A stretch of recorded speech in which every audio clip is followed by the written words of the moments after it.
स्वागत है आप सभी का आपके अपने चैनल सिलेक्शन मेंटर में। जैसा कि आप लोग जानते हैं कि कल हमने लगभग 100 प्रश्नों की एक रिवीजन श्रृंखला चलाई थी। उम्मीद कर रहे हैं कि आप सब लोगों ने वह श्रृंखला जो है देखी होगी और उसके सारे प्रश्न जो हैं आप लोगों ने बहुत अच्छे से तैयार किए होंगे, क्योंकि मैंने जितना भी एक सप्ताह में आप लोगों को पूरा कंप्लीट कराया था, जितना भी जीएस वो मैंने एक दिन में ही आप लोगों को कल कंप्लीट कराया है। देखिएगा सब लोग भैया, पहले वीडियो को शेयर कर दीजिएगा और चैनल को जो लोग भी अभी तक सब्सक्राइब नहीं किए हैं उनसे निवेदन है कि चैनल को सब्सक्राइब भी कर लीजिएगा। बाकी देखिएगा दूसरी चीज़ें हैं कि आप लोग अधिक से अधिक प्रैक्टिस जरूर करिएगा, क्योंकि जितनी ज़्यादा आप लोग प्रैक्टिस करेंगे उतना ही आप लोगों का फ़ायदा होगा। दूसरा, पेन पेपर लेकर आप लोग बैठ जाइएगा। जितनी भी चीज़ें आप लोगों के लिए बोलते जाएँ उनको आप नोट करते रहिएगा। मान लिया एक बार में अगर आप लोगों की क्लास कंप्लीट नहीं हो पाती, मैं तेज़ बोल जाता हूँ या कुछ भी हो जाए, तो एक बार क्लास आप लोग अभी देख लो, एक बाद में देख लीजिएगा थोड़ी देर बाद अपना चला के, और उसमें सारी चीज़ें नोट कर लीजिएगा। दूसरी चीज़, अगर आप लोग इसकी पीडीएफ चाहिए तो पीडीएफ के लिए आप लोग हमारे टेलीग्राम चैनल सिलेक्शन मेंटर से जुड़ सकते हैं, ठीक है। वहाँ पर आप लोगों को विद आंसर इसकी पीडीएफ जो है मिल जाएगी। चलिए फिर हम लोग शुरू करते हैं आज की अपनी क्लास। पहले एक बार आप लोग वीडियो को शेयर जरूर करिएगा, ठीक है। चलिए, पहला प्रश्न है कि हाल ही में वर्ष 2020 के लिए गांधी शांति पुरस्कार किसे दिया गया, बताइएगा। वर्ष 2020 के लिए गांधी शांति पुरस्कार किसे दिया गया है? शेख मुजीबुर रहमान को, योही सासा काबा को, कबूस बिन सईद अल सईद को, या अक्षय पात्र फाउंडेशन और सुलभ इंटरनेशनल को? तो बताइएगा पहले प्रश्न का सही आंसर आप लोगों का क्या हो जाएगा कि वर्ष 2020 के लिए गांधी शांति पुरस्कार किसको दिया गया है? तो शेख मुजीबुर रहमान को दिया गया है। किसको? ए ऑप्शन सही हो जाएगा, शेख मुजीबुर रहमान को दिया गया। और ये कहाँ के हैं? तो यह बांग्लादेश के हैं। कहाँ के? बांग्लादेश के हैं। इनको यह सम्मान जो है दिया गया है, ठीक है। बांग्लादेश की राजधानी क्या है? ढाका है। सबसे ज़्यादा ध्वनि प्रदूषित वाला शहर कौन सा है? तो आपका ढाका है, ठीक है। ये भी आप लोग याद रखिएगा, ठीक है। चलिए, अगला प्रश्न है कि हाल ही में किस राज्य ने कुपोषण मिटाने के लिए समर अभियान किस शुरू किया? छत्तीसगढ़, झारखंड, बिहार, मध्य प्रदेश? तो बताइएगा कि कुपोषण मिटाने के लिए किस राज्य ने जो है वह समर अभियान शुरू किया है? तो सही आंसर आप लोगों का क्या होना चाहिए, जल्दी से बताइएगा। सही आंसर क्या होगा, जल्दी से बताइएगा।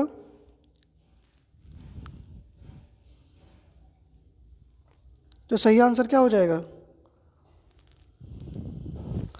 सही आंसर आप लोगों का हो जाएगा झारखंड। कहाँ? झारखंड में कुपोषण मिटाने के लिए समर अभियान की शुरुआत जो है वह झारखंड राज्य ने की। किसने? झारखंड राज्य ने। अच्छा, झारखंड की राजधानी क्या है? तो रांची है। क्या है? रांची है। और झारखंड जो है वह किस राज्य से कटकर बना है? तो झारखंड राज्य जो है वह बिहार राज्य से कटकर बना है। किससे? कब?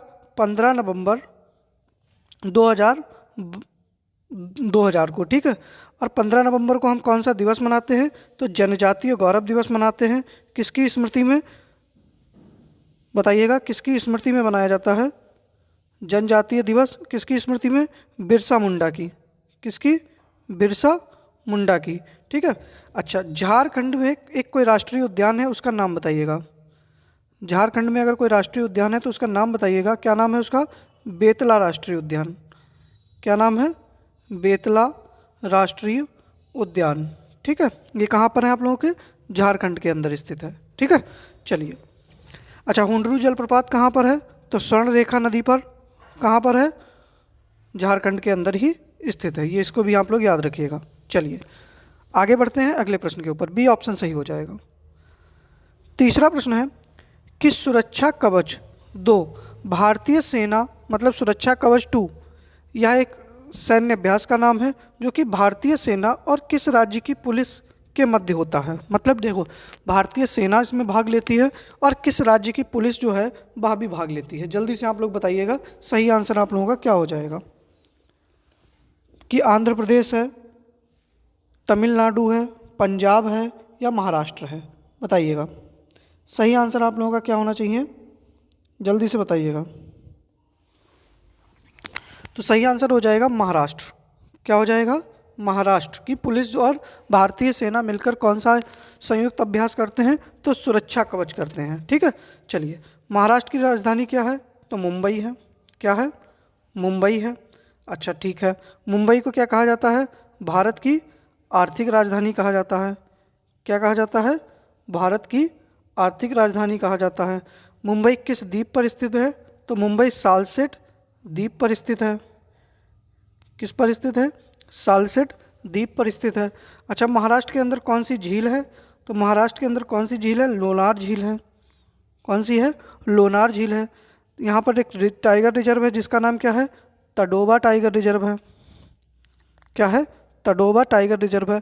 और आप लोगों को जो भी चीज़ें याद हों उनको आप लोग लिख सकते हैं जल्दी जल्दी। ठीक है, इससे क्या होता है कि आप लोगों का एक बार रिवीजन हो जाता है बड़े अच्छे तरीके से। ठीक है, चलिए आगे बढ़ते हैं अगले प्रश्न के ऊपर। तीसरे प्रश्न का डी आंसर सही हो जाएगा। अगला प्रश्न है कि निम्नलिखित में कौन सा शहर यूनेस्को के रचनात्मक शहरों के नेटवर्क में शामिल हो गया है? कोलकाता, श्रीनगर, बेंगलुरु या लखनऊ? तो बताइएगा कि कौन सा शहर जो है वह यूनेस्को के रचनात्मक नेटवर्क शहरों में सम्मिलित हो गया है? बताइएगा सही आंसर क्या हो जाएगा। तो देखिएगा, हम लोग पहले यूनेस्को देख लेते हैं। तो यूनेस्को देखिएगा, यूनेस्को का हेडक्वार्टर कहाँ पर है? तो पेरिस में है। ठीक है, कहाँ पर? फ्रांस के पेरिस में है यूनेस्को का हेडक्वार्टर। ठीक है, चलिए, तो यूनेस्को के रचनात्मक शहरों के नेटवर्क में श्रीनगर को शामिल किया गया है। किसको? जम्मू कश्मीर का शहर है श्रीनगर। ठीक है, तो बी ऑप्शन आप लोगों का सही हो जाएगा। अब मेरा प्रश्न है कि श्रीनगर जो है वह किस नदी के तट पर स्थित है? बताइएगा, किस नदी के तट पर स्थित है? यह प्रश्न कई बार पूछा जाता है कि श्रीनगर किस नदी के तट पर स्थित है। चलिए, तो श्रीनगर जो है वो किस नदी के तट पर स्थित है? झेलम नदी के। किसके? झेलम नदी के तट पर स्थित है। ये भी आप लोग याद रखिएगा। ठीक है, चलिए आगे बढ़ते हैं। अच्छा, लखनऊ किस नदी के तट पर स्थित है? तो गोमती। कौन सी नदी हो जाएगी? गोमती हो जाएगी। चलिए आगे बढ़ते हैं अगले प्रश्न के ऊपर। अच्छा, तब तक आप लोग ये बता दीजिएगा। चलिए, जम्मू कश्मीर के उपराज्यपाल कौन है? बताइएगा, जम्मू कश्मीर के उपराज्यपाल वर्तमान में कौन है? तो नाम क्या हो जाएगा? मनोज सिन्हा। क्या नाम है? मनोज सिन्हा हो जाएगा। पांचवा प्रश्न है कि किसानों को पारदर्शिता के साथ गुणवत्तापूर्ण बीज उपलब्ध कराने के लिए उत्तम बीज पोर्टल किसने शुरू किया? बताइएगा, हरियाणा ने, पंजाब ने, उत्तर प्रदेश ने, राजस्थान ने? तो बताइएगा, किसानों को पारदर्शिता के साथ गुणवत्तापूर्ण बीज उपलब्ध कराने के लिए किस राज्य ने उत्तम बीज पोर्टल शुरू किया? हरियाणा ने। किसने शुरू किया? हरियाणा ने शुरू किया है। ठीक है, अब देखिएगा, हरियाणा के बारे में भी कुछ चीज़ें देख लेते हैं। तो देखिएगा, हरियाणा के बारे में मैंने आप लोगों को कल ही पढ़ाया था कि अंतर्राष्ट्रीय गीता महोत्सव कहाँ हुआ?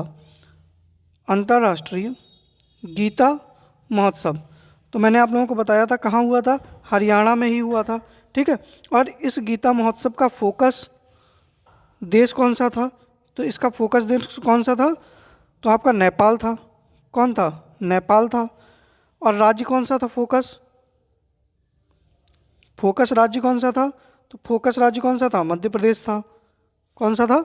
मध्य प्रदेश था। हरियाणा में ही क्या है? सुल्तानपुर पक्षी अभ्यारण्य है। क्या है? सुल्तानपुर पक्षी अभ्यारण्य है। अच्छा, यहाँ पर कोई वन्य जीव अभ्यारण्य भी है क्या? तो वन्य जीव अभ्यारण्य यहाँ पर कलेश्वर। सबसे ज़्यादा लिंगानुपात, सबसे कम लिंगानुपात कहाँ पर है? तो वह हरियाणा के अंदर है। ठीक है, हरियाणा के गुरुग्राम में क्या है? तो अंतर्राष्ट्रीय सौर गठबंधन का हेडक्वार्टर भी है। ठीक है, इसको भी आप लोग याद रखिएगा। चलिए आगे बढ़ते हैं फिर अगले प्रश्न के ऊपर। ए ऑप्शन सही हो जाएगा। इतनी चीज़ें अगर आप लोगों को याद रह रही हैं तो अच्छी बात है। अच्छा, यहीं पर क्या लगता है? सूरज कुंड मेला लगता है। ठीक है, ये भी आप लोग याद रखिएगा। देखिएगा, ये 5 प्रश्न जो थे वह करंट अफेयर्स से रिलेटेड थे। किससे थे? करंट अफेयर्स से रिलेटेड थे। अब 20 प्रश्न में से लगभग 5 प्रश्न तो आप लोगों के करंट अफेयर्स के आने ही आने हैं। ठीक है, चलिए आगे बढ़ते हैं। अगला प्रश्न है कि राष्ट्रीय सांख्यिकी दिवस कब मनाया जाता है? 27 जून, 28 जून, 29 जून या 30 जून? तो देखिएगा, राष्ट्रीय सांख्यिकी दिवस जो है वह कब मनाया जाता है? 29 जून को मनाया जाता है। कब? 29 जून को। अच्छा, क्यों मनाया जाता है? तो पीसी महालनोबिस, कौन? प्रशांत चंद्र महालनोबिस, ठीक है, पीसी महालनोबिस के जन्म दिवस, ठीक है, जन्म दिवस के उपलक्ष्य में क्या मनाया जाता है 29 जून को? राष्ट्रीय सांख्यिकी दिवस मनाया जाता है। चलिए, पीसी महालनोबिस कौन थे? तो देखिएगा, जो भारतीय सांख्यिकी है, क्या? भारतीय सांख्यिकी, इसके इनको क्या कहा जाता है? जनक कहा जाता है। भारतीय सांख्यिकी का जनक कहा जाता है।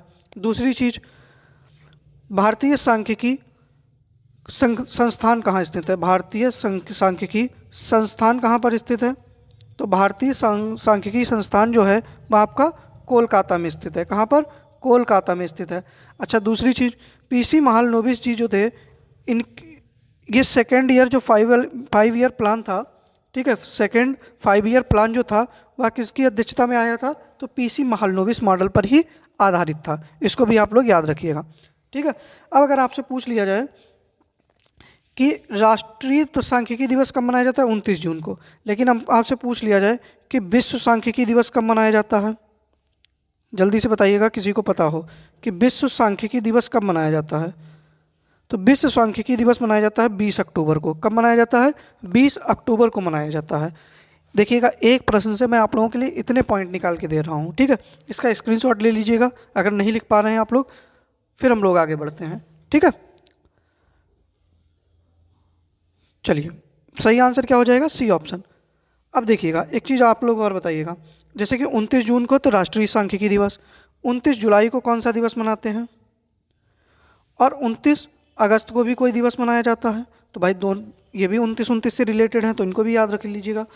तो इस दिन हम क्या मनाते हैं? बाघ दिवस मनाते हैं। क्या मनाते हैं? 29 जुलाई को बाघ दिवस मनाते हैं। और 29 अगस्त को क्या मनाते हैं? खेल दिवस मनाते हैं। क्या मनाते हैं? खेल दिवस मनाते हैं, ठीक है। तो इसको भी आप लोग याद रखिएगा। चलिए, अब बढ़ते हैं हम लोग आगे। अब आप लोग बताइएगा कि आप लोगों को क्लास कैसी लग रही है। एक बार आप लोग बताइएगा, अगर आप लोगों को इस तरीके की डिटेल पसंद आ रही है तो आगे से हम लोग डिटेल करें, वरना तुरंत का आंसर मारते मारते चले जाएं। आप लोग बताइएगा कि एक प्रश्न के साथ कई सारे प्रश्न, या उस राज्य को पूरा डिटेल अच्छा लग रहा है, या इसी तरीके से मारते हुए चले जाएं आंसर, ठीक है। चलिए, बाकी आप लोग वीडियो को शेयर कर दीजिएगा और लाइक कर दीजिएगा। अगला प्रश्न है कि भारतीय संसद की संप्रभुता प्रतिबंधित है भारत की राष्ट्रपति शक्तियों से, न्यायिक समीक्षा से, विपक्षी दल के नेता से, या भारत के प्रधानमंत्री की शक्तियों से? बताइएगा, सही आंसर क्या हो जाएगा?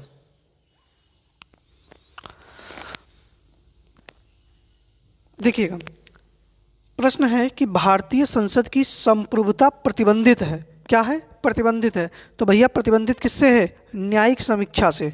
किससे है? न्यायिक समीक्षा से, ठीक है। संप्रभुता मतलब क्या होता है? कि जिसमें सर्वोच्च शक्ति निवास करती है। क्या है? जिसमें सर्वोच्च शक्ति निवास करती है। अगर आपसे पूछ लिया जाए कि भारत की संप्रभुता निहित है, क्या पूछ लिया जाए? भारत की संप्रभुता निहित है, तो भारत की संप्रभुता किसमें निहित है? जनता में। किसमें है? जनता में है। लेकिन अगर आपसे पूछ लिया जाए कि भारत की, या भारत में लिखिएगा आप लोग, भारत में वास्तविक संप्रभु शक्ति का प्रयोग कौन करता है? ठीक है, शक्ति का प्रयोग कौन करता है?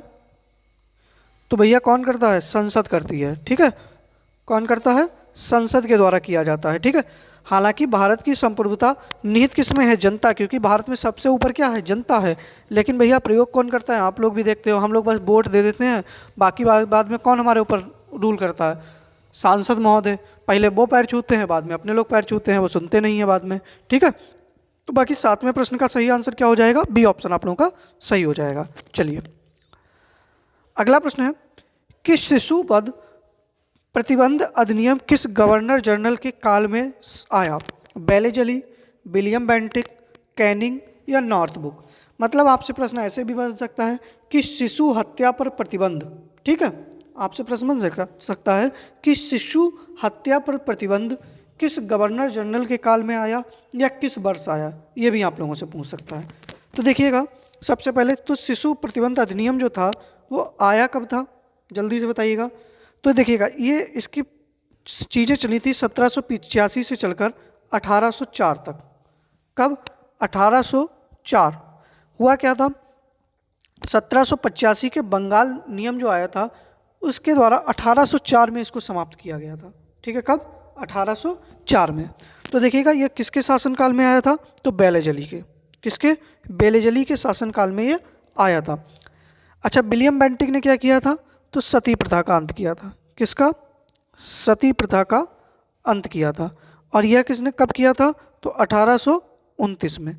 किसके साथ मिलकर? राजा रामचंद्र के साथ में मिलकर। ठीक है, वो सॉरी, राजा रामचंद्र नहीं, राजा राम मोहन राय के साथ में मिलकर। अच्छा, कैनिंग के साथ में कब आया, क्या चीज आई थी, हिंदू विधवा पुनर्विवाह। क्या आया था, हिंदू विधवा पुनर्विवाह अधिनियम जो था वो लॉर्ड कैनिंग के समय में आया था। और यह कब आया था, 1856 में आया था। कब आया था, 1856 में आया था। अच्छा, हिंदू विधवा पुनर्विवाह जो था, इसके लिए और किस भारतीय ने सुधार किए थे, मतलब किस भारतीय जो था उसने उसमें बहुत ज़्यादा सहयोग किया था, तो उनका नाम था ईश्वर चंद्र विद्यासागर। क्या नाम था, ईश्वर चंद्र विद्यासागर। ठीक है, ईश्वर चंद्र विद्यासागर जी जो थे, इन्होंने इसमें बहुत ज़्यादा अपना योगदान दिया था। अच्छा, नॉर्थ ब्रुक जो था, इसके समय में क्या आया था, तो नेटिव मैरिज एक्ट आया था। क्या था, नेटिव मैरिज एक्ट आया था। ठीक है, और यह किस वर्ष आया था, तो आया था 1872 में। कब आया था, 1872 में आया था। सारी चीज़ें लिख लीजिएगा आप लोग इसमें। अच्छा, ये नेटिव मैरिज एक्ट क्या होता है, अंतरजातीय विवाह। क्या होता है, अंतरजातीय विवाह को किसने प्रोत्साहन दिया या किसने इसके खिलाफ इसके लिए कानून लेकर आया, तो नॉर्थ ब्रुक था। ठीक है, इसको भी आप लोग याद रखिएगा। ऐसे आप लोगों से पूछ सकता है, इसको मिटा दें क्या, कि दास प्रथा का अंत किसने किया या दास प्रथा को प्रतिबंधित किसने किया था, तो एलन बरो ने किया था। ठीक है, शारदा एक्ट किसके समय में आया था, तो इरविन के समय में आया था। ठीक है, तो ये सारे प्रश्न जो हैं आप लोग थोड़ा ध्यान दीजिएगा इन सब चीज़ों को। बाकी फिर हम लोग आगे बढ़ते हैं अगले प्रश्न के ऊपर।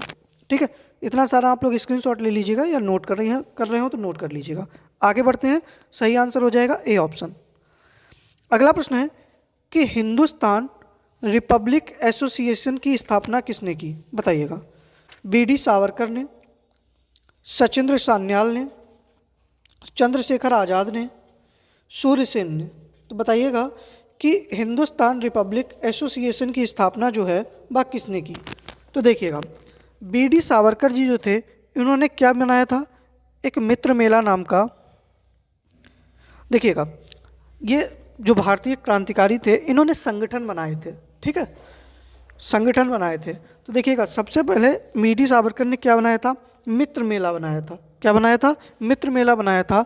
और कब बनाया था, 1899 में। कब बनाया था, 1899 में। और ये मित्र मेला का इन्होंने गठन कहाँ किया था, तो नासिक के अंदर। नासिक कहाँ है, महाराष्ट्र में। अच्छा, हिंदुस्तान रिपब्लिक एसोसिएशन की स्थापना किसने की थी, सचिंद्र सान्याल ने की थी। किसने, सचिंद्र सान्याल ने की थी। और कब की थी, 1924 में। कब की थी, 1924 में की थी। और कहाँ पर की थी, कानपुर में। देखिएगा, इसी हिंदुस्तान रिपब्लिक एसोसिएशन के सदस्य थे जिन लोगों ने क्या किया था, जो काकोरी ट्रेन एक्शन घटना हुई थी, उसमें जो ट्रेन लूटी गई थी, वो हिंदुस्तान रिपब्लिक एसोसिएशन के ही सारे सदस्य थे। फिर चंद्रशेखर आज़ाद जी, इनको पकड़ा नहीं गया था।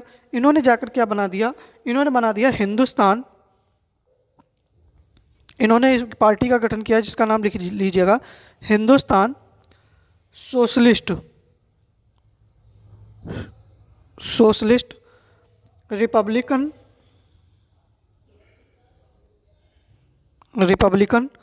एसोसिएशन। ठीक है, इसकी स्थापना इन्होंने की। और इन्होंने इसकी स्थापना कब की, 1928 में। कब की, 1928 में की। और इसकी स्थापना कहाँ इन्होंने की, तो दिल्ली के अंदर। कहाँ की, दिल्ली में। ठीक है। और जो हिंदुस्तान सोशलिस्ट रिपब्लिक एसोसिएशन, इसके सदस्य लोगों ने क्या किया था, तो अगर किसी को याद हो तो बताइएगा। सूर्य सेन ने क्या किया था, इनको मास्टर दा के नाम से जानते थे। किसके नाम से? मास्टर दा के नाम से जानते थे। और इन्होंने इंडियन रिपब्लिक आर्मी का गठन किया था। इंडियन रिपब्लिक आर्मी का गठन किया था। कहाँ पर? चटगांव में। कहाँ पर? चटगांव में किया था। और कब? 1930 में। और जो सूर्य सेन की जो इंडियन रिपब्लिक एसोसिएशन आर्मी थी, इन्होंने क्या किया था, जो चटगांव शस्त्रागार था उसको लूट लिया था। किसको? चटगांव शस्त्रागार जो था उसको लूट लिया था। ठीक है, तो सही आंसर आप लोगों का इसमें क्या हो जाएगा? बी ऑप्शन सही हो जाएगा। स्क्रीनशॉट रखना है तो स्क्रीनशॉट रख लीजिएगा, वरना आगे बढ़ते हैं हम लोग। ठीक है, चलिए अगला प्रश्न है कि हार्डिंग बम कांड किस वर्ष हुआ। देखिएगा, आप लोगों को पता होगा कि हार्डिंग के ऊपर बम फेंका गया था। भारत का उस समय क्या था, वो वायसराय था हार्डिंग, उसके ऊपर दिल्ली में बम फेंका गया था। वह किस वर्ष फेंका गया था? देखिएगा, 1909 में क्या हुआ था? मार्ले मिंटो सुधार हुआ था। क्या हुआ था? Morley Minto reform. ठीक है, सुधार आया था। 1911 में क्या हुआ? तो 1911 में क्या हुआ? दिल्ली दरबार हुआ। क्या हुआ? दिल्ली दरबार हुआ। और भारत की राजधानी, ठीक है, कब हुआ? दिल्ली, मतलब जो भारत की राजधानी जो होगी वो दिल्ली होगी। इसके साथ में क्या हुआ यहाँ पर कि जो बंगाल विभाजन था उसको रद्द किया गया था 1911 में। क्या किया गया? बंगाल विभाजन रद्द किया गया। अच्छा, 1912 में क्या हुआ? हार्डिंग के ऊपर बम फेंका गया। कब? 1912 में क्या हुआ? 23 दिसंबर, पूरी डेट चाहे आप लिखना चाहो तो लिख लो।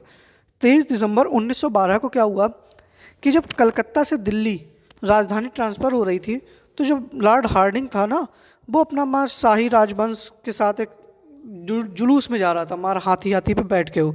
ठीक है, तो इसके ऊपर एक बम फेंक दिया गया था, जिससे ये क्या हुआ था? घायल हो गया था। अच्छा, इस बम कांड में कौन सम्मिलित था? अगर आप लोगों में से किसी को पता हो कि जो लॉर्ड हार्डिंग के ऊपर बम फेंका गया था, तो वह किसने फेंका था, इसको आप लोग जरूर बताइएगा। और इसके सरकारी गवाह कौन बने थे? तो दीनानाथ जो थे वो सरकारी गवाह बने गए थे। अच्छा, 1914 में क्या हुआ था? कोई बता सकता है तो बताइएगा कि 1914 में क्या हुआ है। कोई महत्वपूर्ण घटना है? देखो मैं साफ बता रहा हूँ आप लोगों को। तो हुआ था कमा गाटारू, ठीक है, प्रकरण हुआ था। और यह कहाँ हुआ था? यह कनाडा में। क्या हुआ था? कामागाटू मारू प्रकरण जो था, यह कहाँ हुआ था? कनाडा में। और कब हुआ था? वर्ष 1914 में हुआ था। ठीक है, इसमें क्या हुआ था कि 35 भारतीय जो थे जिनको कनाडा में प्रवेश नहीं मिला था, ठीक है, जिनको कनाडा में प्रवेश नहीं मिला था, तो इसके लिए इन लोगों ने क्या हुआ था वहाँ पर थोड़ा सा वो ये कांड कर दिया था। तो इस सब संबंधित था। कभी आप लोग बताएंगे तो इसको पूरा डिटेल से पढ़ाएंगे आपको अच्छे से। ठीक है, चलिए। अच्छा, ये जो कमागाटू प्रकरण है, इसकी याद में वर्ष 2014 में भारत सरकार के द्वारा 100 रुपये का सिक्का भी जारी किया गया था। ये थोड़ा प्रश्न आप लोगों के लिए महत्वपूर्ण है। अगला प्रश्न है कि लोक लेखा समिति अपनी रिपोर्ट प्रस्तुत करती है, बताइएगा। लोकसभा स्पीकर को, नियंत्रक एवं महालेखा परीक्षक को, भारत के राष्ट्रपति को, या संसदीय मामले के मंत्री को। तो देखिएगा, लोक लेखा समिति जो होती है वो अपनी रिपोर्ट प्रस्तुत करती है लोकसभा स्पीकर, मतलब लोकसभा के अध्यक्ष को। किसको? लोकसभा के अध्यक्ष को। अच्छा, ये बनाई किसके द्वारा जाती है? ठीक है, तो जो सीएजी होता है ना, उसके द्वारा, उसकी देखरेख में इसको बनाया जाता है। अच्छा, यह लोक लेखा समिति है, यह भारत की सबसे पुरानी समिति है। इसका गठन जो था वो 1922 में हुआ था। कब हुआ था? 1922 में हुआ था। अच्छा, इसमें कुल कितने सदस्य होते हैं? आपसे पूछ लिया जाए कि लोक लेखा समिति में कितने सदस्य होते हैं, तो कुल सदस्य होते हैं 22। कितने होते हैं? 22। 15 सदस्य किससे होते हैं? लोकसभा से।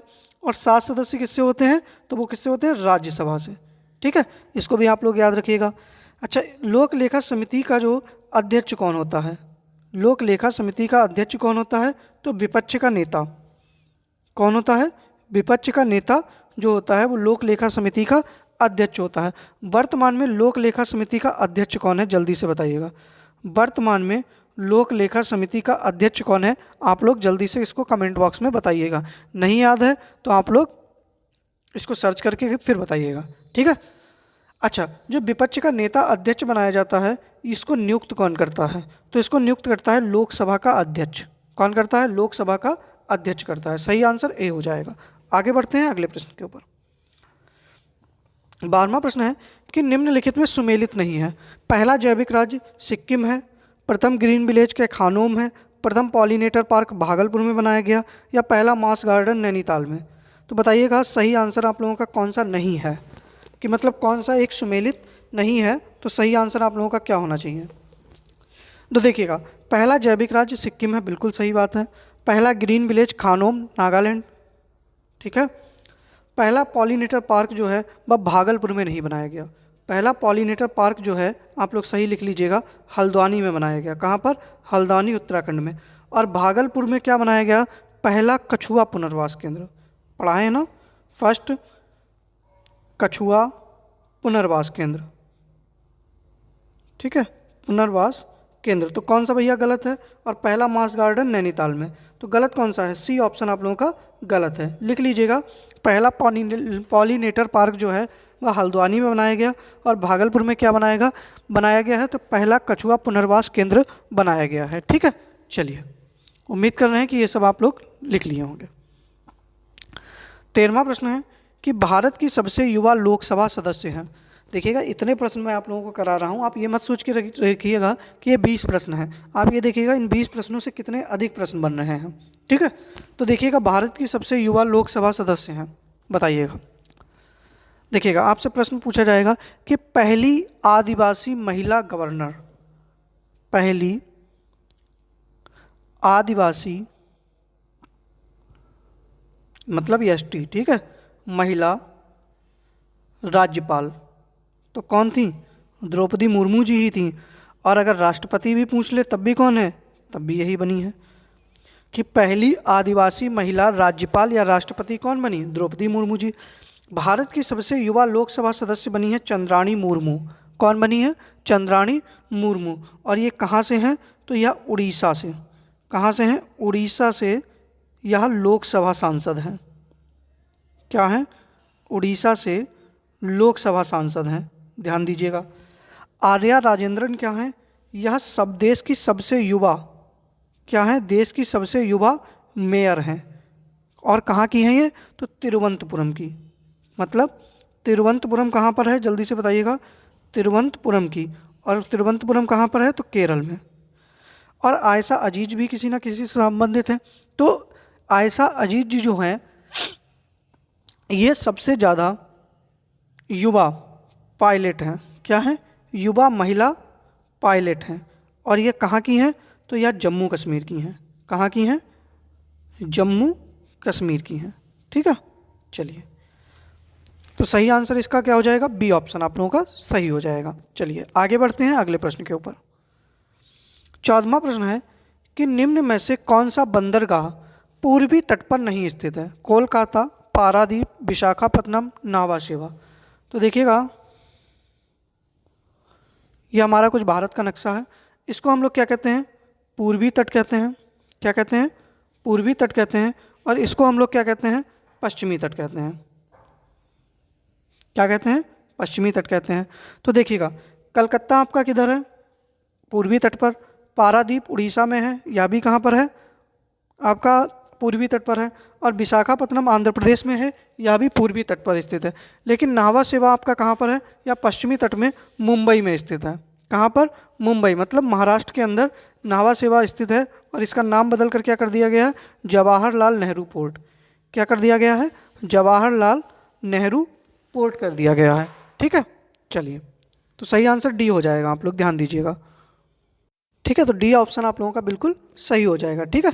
कि कौन सा बंदरगाह जो है वो पूर्वी तट पर नहीं स्थित है, तो नावा शेवा। चलिए, अगला प्रश्न है कि पूर्व से पश्चिम की ओर परिक्रमण करने वाले ग्रह का नाम बताइएगा। बताइएगा क्या हो जाएगा। तो देखिएगा, 2 ग्रह ऐसे होते हैं जो पूर्व से पश्चिम की ओर क्या करते हैं, परिक्रमण करते हैं, घूमते हैं, तो वो कौन कौन से हैं बताइएगा। कि पश्चिम की ओर, पूर्व से पश्चिम की ओर कौन कौन से जो ग्रह हैं वह परिक्रमण करते हैं। तो सही आंसर आप लोगों का क्या होना चाहिए बताइएगा जल्दी से। कई बार पढ़ाए हैं, आप लोग जल्दी से बता दीजिएगा। बुध है, अरुण है, पृथ्वी है या मंगल है। तो बताइएगा सही आंसर आप लोगों का क्या होना चाहिए।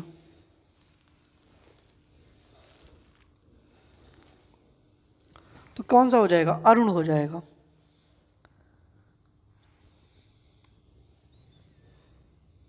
ठीक है, बी ऑप्शन आप लोगों का सही हो जाएगा। ठीक है, चलिए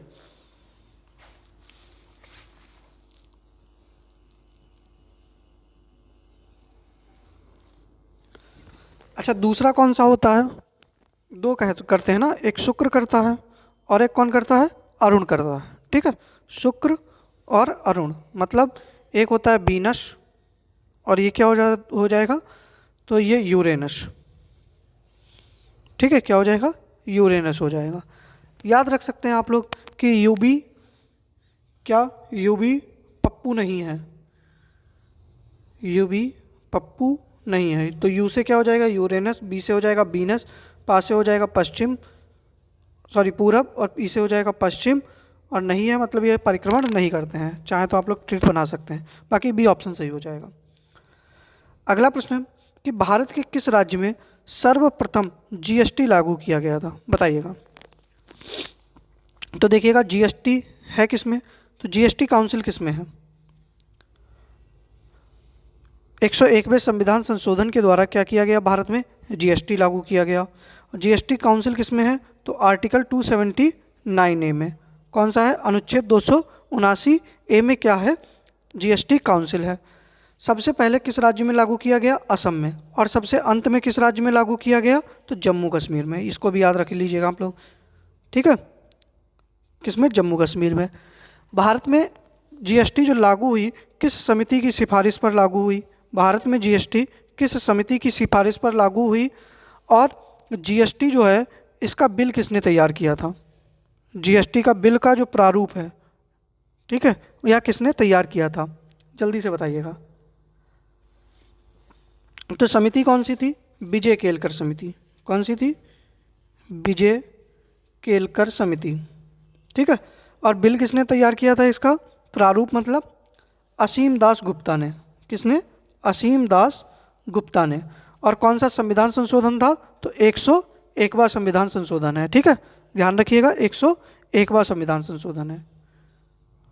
तो सही आंसर आप लोगों का क्या हो जाएगा, बी ऑप्शन सही हो जाएगा। चलिए 17वां प्रश्न है कि प्रकाश की तीव्रता मापी जाती है, बताइएगा जल्दी से। प्रकाश की तीव्रता जो है वह मापी जाती है किससे, स्टेथोस्कोप से, स्फिग्नोमीटर से, कैरेटोमीटर से, या फिर आपका लक्स मीटर से।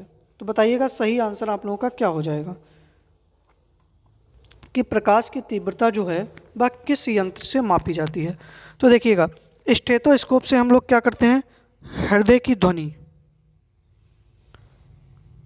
हृदय की ध्वनि सुनते हैं। ठीक है, तुमने देखा होगा ना, वो आला बोलते हैं, वो कान में लगाते हैं डॉक्टर, तो उसको साइंस में क्या कहते हैं, स्टेथोस्कोप कहते हैं, जिससे हृदय की धड़कन जो होती है या ध्वनि जो होती है उसको मापा जाता है या सुना जाता है। स्फिग्नोमीटर से क्या होता है, तो जो हम लोग रक्तचाप होते हैं, ब्लड प्रेशर, रक्तचाप को मापते हैं। कैरेटोमीटर से क्या होता है, सोने की शुद्धता को मापा जाता है। किसको, सोने की शुद्धता को। और लक्स मीटर के द्वारा प्रकाश की तीव्रता को मापा जाता है। तो डी ऑप्शन आप लोगों का सही हो जाएगा। ठीक है, चलिए अगला प्रश्न है कि शिमला समझौता कब हुआ। देखिएगा बड़ा अच्छा प्रश्न है, इसमें मैं आप लोगों को 4 प्रश्न करा रहा हूँ और 4 के चारों आप लोग जरूर लिख लीजिएगा। 4 की चारों डेट आप लोगों के लिए महत्वपूर्ण है। ठीक है, कि 10 जनवरी 1966, 16 दिसंबर 1971, 2 जुलाई 1972 या 19 सितंबर 1960। तो देखिएगा 10 जनवरी 1966 को क्या हुआ, ताशकंद समझौता हुआ। कौन सा हुआ, ताशकंद समझौता। ताशकंद कहाँ समझौता हुआ था, उज्बेकिस्तान में। कहाँ पर, उज्बेकिस्तान में ताशकंद समझौता हुआ था। इसमें क्या हुआ था कि उस समय पाकिस्तान के राष्ट्रपति थे अयूब खां और भारतीय प्रधानमंत्री थे लाल बहादुर शास्त्री जी। ठीक है, इन दोनों लोगों ने एक समझौता किया था जो कि कब हुआ था, 10 जनवरी 1966 को। ठीक है, इसमें क्या था कि इन लोगों ने क्या कहा था कि दोनों देश जो हैं 25 फरवरी 1966 से पूर्व उस स्थान पर वापस चले जाएंगे जहां वे 5 अगस्त 1965 के पूर्व थे, क्योंकि 1965 में भारत पाकिस्तान युद्ध हुआ। फिर क्या हुआ, इसी समय 11 जनवरी को जब लाल बहादुर शास्त्री जी वापस लौट रहे थे ना, ताशकंद समझौता हो गया। उसके बाद में क्या हो गया, उनकी मृत्यु हो गई, और उनकी मृत्यु जो है वह आज भी कैसी है, रहस्यमयी है। ठीक है, तो आपसे प्रश्न बन सकता है कि ताशकंद समझौता कब हुआ, तो 10 जनवरी 1966 को हुआ। 16 दिसंबर 1971 को क्या हुआ, तो बांग्लादेश का उदय हुआ, मतलब बांग्लादेश देश बना, क्योंकि बांग्लादेश पहले क्या था, पाकिस्तान का हिस्सा था। बाद में क्या हुआ कि 16 दिसंबर 1971 को क्या हुआ, बांग्लादेश एक स्वतंत्र देश घोषित हो गया। ठीक है, क्या हो गया, स्वतंत्र देश घोषित हो गया। तो आप लोग याद रखिएगा कि 16 दिसंबर 1971। फिर 2 जुलाई 1972 को क्या हुआ, तो 2 जुलाई 1972 को शिमला समझौता हुआ, तो सी ऑप्शन सही हो जाएगा। और अच्छा, इस समय जब शिमला समझौता हुआ तो कौन किस किस किस के मध्य में हुआ, तो देखिएगा उस समय के प्रधानमंत्री थी जुल्फ़िकार अली भुट्टो और भारत की प्रधानमंत्री थी इंदिरा गांधी। इन दोनों लोगों के मध्य में शिमला समझौता हुआ था। और 19 सितंबर 1960 को क्या हुआ था, तो भारत और पाकिस्तान के मध्य में क्या हुआ था, सिंधु जल समझौता हुआ था। कौन सा हुआ था, सिंधु जल समझौता हुआ। तो 4 की चारों डेट आप लोगों के लिए इंपॉर्टेंट है और 4 के चारों ही पॉइंट आप लोगों के लिए महत्वपूर्ण है। ताशकंद समझौता 1966, बांग्लादेश का उदय 1971, शिमला समझौता 1972, 1960 में सिंधु जल समझौता हुआ था। ठीक है, चलिए आगे बढ़ते हैं अगले प्रश्न के ऊपर। अगला प्रश्न है कि काजू वैली पक्षी अभ्यारण्य स्थित है लक्षद्वीप, गोवा, गुजरात, तमिलनाडु। तो बताइएगा कहाँ है, जल्दी से बताइएगा कि काजू वैली पक्षी अभ्यारण्य कहाँ स्थित है। सही आंसर आप लोगों का क्या हो जाएगा, तो देखिएगा लक्षद्वीप में कौन सा है, पिट्टी, कौन सा है, पिट्टी पक्षी अभ्यारण्य है, पिट्टी पक्षी अभ्यारण्य है। गोवा में कौन सा है, सलीम अली है, कौन सा है, सलीम अली पक्षी अभ्यारण्य है। ठीक है, गुजरात में कौन सा है, नल सरोवर है, नल सरोवर। ठीक है, पक्षी अभ्यारण्य। और तमिलनाडु में कौन सा है, तो काजू वैली। सही आंसर क्या हो जाएगा, डी ऑप्शन आप लोगों का बिल्कुल सही हो जाएगा। ठीक है, चलिए आगे बढ़ते हैं अगले प्रश्न के ऊपर। आज का जो कि अंतिम प्रश्न है कि रंगीत परियोजना किस राज्य में स्थित है, सिक्किम, मिजोरम, मणिपुर, अरुणाचल प्रदेश। देखिएगा रंगीत परियोजना जो है वह रंगीत नदी के ऊपर सिक्किम राज्य में स्थित है। कहाँ पर, सिक्किम राज्य में स्थित है। ठीक है, याद रखिएगा ए ऑप्शन आप लोगों का सही हो जाएगा। मिजोरम में कौन सी एक परियोजना है, तो तुजबाई, कौन सी है, तुजबाई परियोजना है। मणिपुर में क्या है, तो देखिएगा मणिपुर में लोकटक परियोजना है और एक है तिपाई मुख, कौन सी है, तिपाई मुख परियोजना है। अरुणाचल प्रदेश में तवांग परियोजना है, कौन सी है, तवांग परियोजना।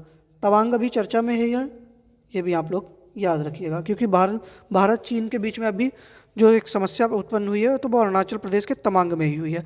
20वें प्रश्न का ए आंसर सही हो जाएगा। ठीक है, चलिए देखिएगा अब आप लोग बताइएगा कि आप लोगों को क्लास जो है वह कैसी लगी। इतने सारे आप लोगों के लिए महत्वपूर्ण पॉइंट कराए हैं। सारे पॉइंट जो हैं इनको आप लोग नोट जरूर कर लीजिएगा, क्लास को दोबारा से प्ले करके देख लीजिएगा। पीडीएफ जो है आप लोगों के लिए पीडीएफ जो है मिल जाएगी थोड़ी देर में टेलीग्राम चैनल पर। टेलीग्राम का चैनल का नाम क्या है, सिलेक्शन मेंटर। ठीक है, इसके साथ में क्या है, इसको डिस्क्रिप्शन बॉक्स में लिंक भी मिल जाएगा इसका, आप लोग वहाँ से जुड़कर पीडीएफ को प्राप्त कर सकते हैं। बाकी भैया वीडियो को शेयर कर दीजिएगा, वीडियो को लाइक भी कर दीजिएगा, चैनल को सब्सक्राइब कर लीजिएगा। मिलते हैं कल शाम को 7 बजे। धन्यवाद।